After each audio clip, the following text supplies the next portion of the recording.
জয় শ্রীকৃষ্ণ, রাধে রাধে। আবার চলে আসলাম গীতা পাঠ পড়তে। প্রথমে গুরুদেবের বন্দনা করবো। গুরু বর্মা গুরু বিষ্ণু গুরুদেব মহেশ্বর গুরুদেব পরম তস্মৈ শ্রী গুরুবে নমঃ। অখণ্ড মঙ্গলম রত্তম জনিতারতম তদ্বেদন্ত শিরোমণি তস্মৈ শ্রী গুরুবে নমঃ। অজ্ঞানাতি মিলাদিস্য গণিহিলাকা চক্ষুর্মিতং তস্মৈ শ্রী গুরুবে নমঃ। ওম নমো ভগবতে বাসুদেবায় নমঃ। ওম গণেশায় নমঃ। ওম সরস্বতী নমঃ। আত্মার শ্লোক নাম্বার 23, দ্বিতীয় অধ্যায়। অস্ত্রের দ্বারা এই আত্মাকে ছেদন করা যায় না। আগুন একে দহন করতে পারে না, জল একে আর্দ্র করতে পারে না এবং বায়ু একে শুকনো করতে পারে না। অর্থাৎ ক্ষিতি, জল, বায়ু, অগ্নি এবং আকাশ এইগুলিকে পঞ্চ মহাভূত বলে। ক্ষিতি, জল, অগ্নি এবং বায়ু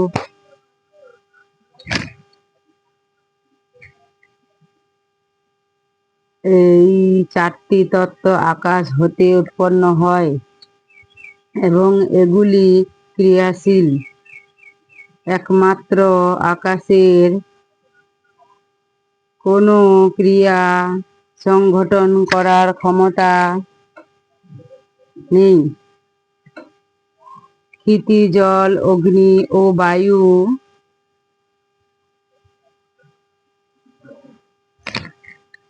এই তত্ত্বগুলি যখন নিজ কারণভূত আকাশকে এবং আকাশের কারণভূত মহত্তে ও মহত্তের কারণভূত প্রকৃতি কোনো ক্ষতি করতে পারে না, তাহলে প্রকৃতির অতীত যে আত্মা, সেই আত্মার ক্ষতি এরা কিভাবে করবে? সেই আত্মা পর্যন্ত এরা পৌঁছাতেই পারে না। তা এই চারটি তত্ত্বই গুণযুক্ত। কি করছে তবে? সেই জন্য এদের পক্ষে নির্গুণ আত্মাতে পৌঁছানোই সম্ভব হয় না। জীবাত্মার হল নিত্য তত্ত্ব। এই নিত্য তত্ত্বর দ্বারাই চারটি তত্ত্ব প্রকাশমান হয়, যা হতে এই গুণ তত্ত্বগুলির প্রকাশ করা বিকৃতি ঘটানোর ক্ষমতা এদের কি করে থাকবে? সেই আত্মা ক্ষতি এরা কি করে করবে?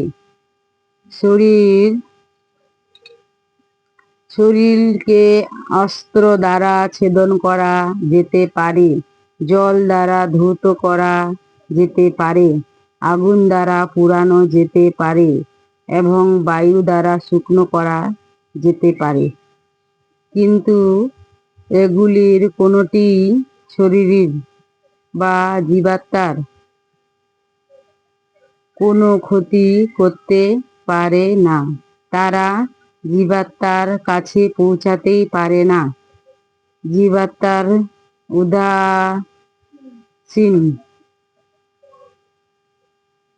উদাসীন ও নির্বিকার ভাবে অবস্থান করেন, সুতরাং মৃত্যুর জন্য শোক করা যায় না। রাধে রাধে।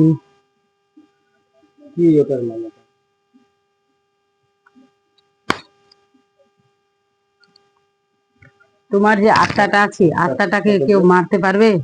শরীরটাকে মারতে পারবে, আত্মাটাকে পারবে না। আগুনে কেউ পুড়াতে পারবে আত্মাটাকে? শরীরটাকে পুড়াতে পারবে। জলে ডুবায় যে শরীরটাকে ধোয়া যাবে, আত্মাটাকে কি ধোয়া যাবে? ওই কথাটাই বলছে।